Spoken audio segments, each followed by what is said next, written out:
aquel tiempo, Jesús y sus discípulos se dirigieron a las aldeas de Cesarea de Felipe. Por el camino preguntó Jesús a sus discípulos: ¿Quién dice la gente que soy yo? Ellos le contestaron: unos Juan Bautista, otros Elías y otros uno de los profetas. Él les preguntó: ¿y vosotros quién decís que soy? Pedro le contestó: tú eres el Mesías. Él les prohibió terminantemente decírselo a nadie y empezó a instruirlos. El Hijo del Hombre tiene que padecer mucho, tiene que ser condenado por los ancianos, sumos sacerdotes y escribas, ser ejecutado y resucitar a los 3 días. Se lo explicaba con toda claridad. Entonces Pedro se lo llevó aparte y se puso a increparlo. Jesús se volvió y de cara a los discípulos increpó a Pedro: quítate de mi vista, Satanás, tú piensas como los hombres, no como Dios. Después llamó a la gente y a sus discípulos y les dijo: el que quiera venirse conmigo, que se niegue a sí mismo, que cargue con su cruz y me siga. Mirad, el que quiera salvar su vida la perderá, pero el que pierda su vida por mí y por el Evangelio la salvará. Palabra del Señor. Gloria a ti, Señor Jesús. Siempre que entramos en una iglesia católica, nos preside el crucifijo. Después del Concilio Vaticano II, debido a una liturgia y espiritualidad que yo reconozco que no comprendo, en muchas iglesias quitaron los sagrarios del centro del presbiterio. Recuerdo los grandes problemas que tuvo el padre Santiago para colocar el sagrario donde se encuentra en el templo, porque en la comisión de obras y en la delegación de liturgia estaban empeñados en ponerlo en una capilla. Y Santiago decía, con toda la razón, la gente viene a misa o viene a rezar, pero no ve al Señor. Lo normal será que el sagrario esté donde le corresponde, que es en un lugar privilegiado del presbiterio, para que viendo la lucecita recuerdes que ahí está el Señor y puedas hablar con Él. Si lo escondemos, ¿para qué viene la gente? Si lo quitamos del lugar de preferencia del presbiterio, estamos escondiendo la presencia real del Señor. Y todos vosotros que conocéis el carácter del Padre Santiago, tanto se empeñó que al final lo consiguió. Y después, pasados los años, dentro de la Iglesia están volviendo a plantearse que si no sería lo adecuado volver a las costumbres anteriores al concilio y volver a colocar el tabernáculo, el sagrario, en un lugar preeminente del presbiterio. Y ya en muchos templos modernos se pone el sagrario donde le toca, que es en el presbiterio, cerca, por tanto, del pueblo de Dios, para que podamos hablar con Él y rezar con el Señor. Lo que nunca falta, obviamente también en una iglesia católica, es el crucifijo. ¿Por qué el crucifijo? Porque en la cruz Cristo entregó su vida por nosotros y nos redime desde la cruz. Porque la cruz es el camino de la salvación. No se queda evidentemente en la cruz. La resurrección significa la victoria de Cristo sobre la muerte y sobre el pecado, pero es desde la cruz donde el Señor nos redime porque paga la deuda contraída por nuestro pecado. Hay de verdad una verdadera condonación de esa deuda que hemos contraído nosotros a base de nuestras faltas, caídas y tropiezos. Cristo ha venido a pagar esa deuda y con su sangre, con el derramamiento de su sangre, limpia tus pecados, redime por tanto tu alma. Por esa razón, en todo templo católico hay una cruz junto con la presencia del Señor en el tabernáculo, es decir, en el sagrario. Pero nosotros no amamos el dolor. Nosotros seguimos al crucificado, que entregó su vida y resucitó. Y por eso creo que es importante que la cruz siempre va de la mano de la victoria, que es la resurrección. Hablar de Cristo crucificado, si solo nos quedáramos ahí, estaríamos hablando solamente de parte del misterio de la salvación. Cristo no es un hombre bueno, que los hay en el mundo, donde te encuentras a personas buenísimas que ayudan a los demás y que incluso dan su vida por los demás. Cristo no solo dio su vida por nosotros, Cristo dio su vida por nosotros y con su resurrección compartió su victoria con nosotros. La cruz, por tanto, va de la mano siempre de la resurrección. Y seguimos al crucificado que entregó su vida, pero fue resucitado por Dios Padre y ha vencido al poder de la muerte y del pecado. Por lo tanto, nuestra visión del dolor no es la visión del estoico que lleva la cruz porque le toca. Te ha tocado la COVID, tienes que buscar el mejor tratamiento posible, pero no te queda otra, te toca aguantar. Nosotros no vivimos así la cruz, ni la cruz de la enfermedad, ni las cruces morales de nuestras caídas, que muchas veces tenemos que afrontarlas, porque a veces el desaliento puede tocar a la puerta de nuestro corazón y nosotros decimos, no, Señor, yo confío en ti, yo no me fío de mis fuerzas. No puede haber desaliento porque mi esperanza está puesta en ti y no en mí, y no en mis capacidades, y no en mis fuerzas, sino en tu amor y en tu misericordia. O ante las cruces físicas, como pueden ser el deterioro de nuestro cuerpo con el paso de los años, o las dificultades económicas, porque a veces atravesamos momentos difíciles, o bien porque hemos hecho malas inversiones, o porque nos hemos quedado en el paro, y entonces atravesamos momentos difíciles. Nosotros llevamos la cruz, no porque amemos el dolor, sino porque seguimos a Cristo.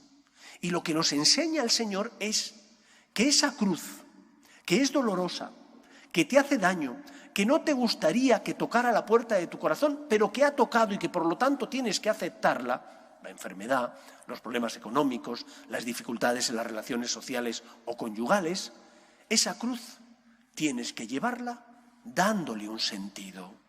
Esta es la novedad de Cristo. Hasta Cristo las cruces también se llevaban. ¿O es que no existían las cruces? Existían porque tengas o no tengas fe, tienes dificultades. La diferencia está en que el cristiano que sigue a Jesús agarra y lleva su cruz ofreciéndola, como el Señor la llevó por mí. Yo, como miembro del cuerpo místico de la Iglesia, abrazando mis cruces, doy un sentido cristiano a ese dolor. Y si digo por ti, Señor, y si la ofrezco en remisión de mis pecados, para que el Señor toque el corazón de los que no tienen fe, y si la ofrezco para que el Señor toque el corazón de los míos que a lo mejor están atravesando un momento difícil, estoy colaborando con Cristo en la obra de la salvación.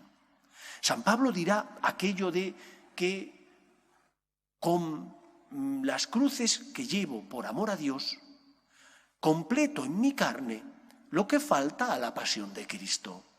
¿Qué puede faltar a la pasión de Cristo?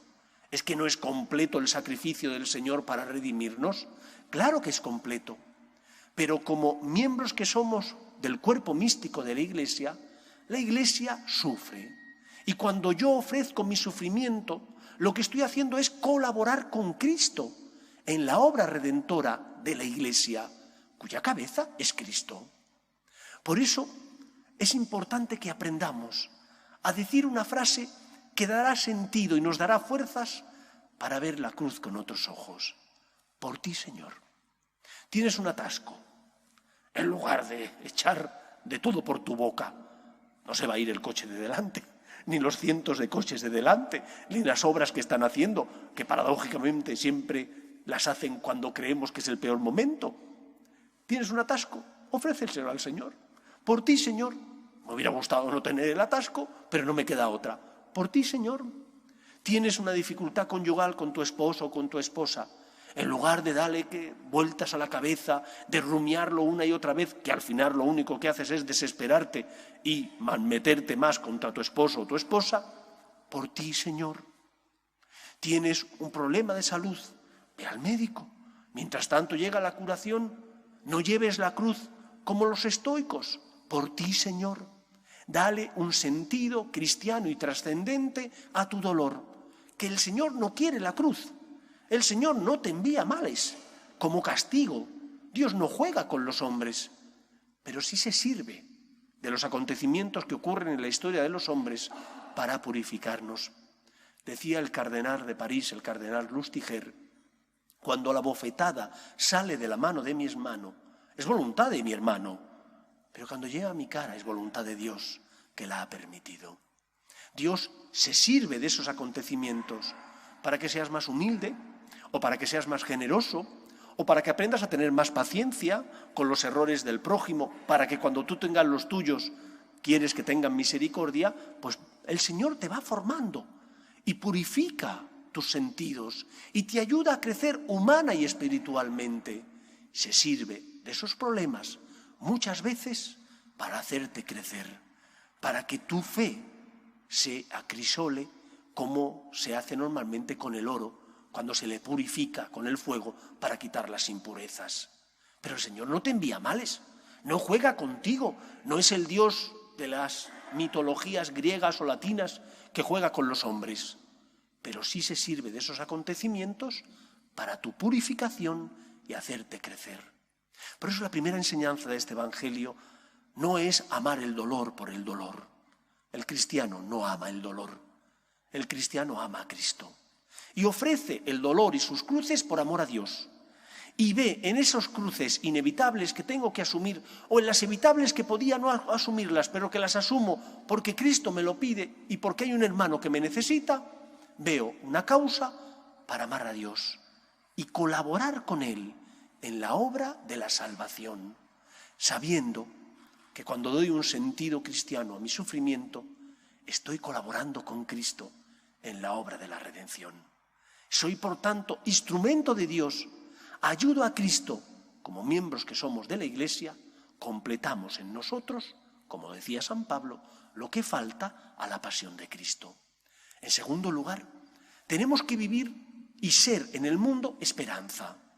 Ante el dolor, si yo llevo la cruz con esperanza porque la estoy ofreciendo al Señor, si en lugar de enfrentarme a Dios cuando tengo una cruz, lo que digo es, Señor, no entiendo el porqué, no sé por qué permites este dolor, pero en lugar de retarte, lo que hago es ofrecerlo. Estoy dando un testimonio de esperanza en medio del mundo. ¿Qué testimonio daríamos si cuando tenemos problemas nos comportamos como los que no tienen fe? Nos dirían, ¿para eso te vale la fe? ¿Para echar pestes del Señor? ¿Para insultar al Señor cuando tienes problemas? ¿De qué te vale la fe? Nuestra fe se tiene que transformar en obras y sobre todo se tiene que transformar en esperanza. En esperanza porque así lo vivimos. Sabemos que todo tiene un sentido y que colaborar con Dios en la obra de la salvación, ofreciendo nuestras cruces y dolores, es el camino que tenemos que seguir y nos ayuda a ser colaboradores de Cristo y hace que el dolor como que pese menos, como que esa cruz sea más liviana. Sigue pesando, sigue doliendo, pero la ofrecemos al Señor y eso da un sentido a nuestro sufrimiento, a la adversidad o a la dificultad. Pero es que además esa manera de vivir ilumina a los que están a nuestro lado. Es una forma de llevar la esperanza, de llevar el amor de Dios, de ser luz de la tierra y sal de la tierra en medio del mundo. Porque la Iglesia está jalonada de personas que entregaron su vida por ser fieles a Cristo y a la verdad de Cristo. Es que no amaban su vida, es que los religiosos, los misioneros que abandonan la comodidad de su primer mundo y se marchan a otros lugares, lejos de sus casas y familias, para entregar su vida por ayudar a los demás y llevar el Evangelio, no aman su vida, la aman, pero aman a Cristo por encima de su vida. Y porque tienen fe, llevan esperanza. Y porque creen en la salvación, en la victoria de Cristo, no tienen miedo a entregar el cuerpo.